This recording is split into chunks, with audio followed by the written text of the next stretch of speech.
Ал енді менің жеке өзімнің пікірім, ойым, тұжырымым бұл әр адамның өзінде ұстаным болу керек. Баяғы біздің ислами немесе қазақы ортадағы тәрбиеміздің арқасында бұл нәрсеге бармауымыз керек.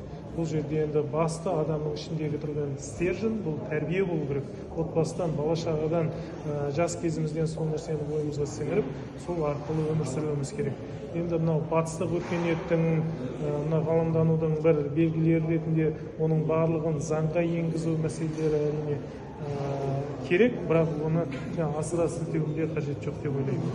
Әр азамат өзінің норма енгізіп жатса, кез келгенде күнде қараған адамдар жазаланбайды. Міне осы мәселеде біз енді ұқыпты болуымыз керек. Бұл жерде әрине бұл біреуді қаралағаннан кейін ол жала-жабу мәселелері болуы мүмкін. Соның барлығын заңдық тұрғыда біздің қорғау органдары бәрін әрине дәлел арқылы жүзеге асыратын боламыз. Осы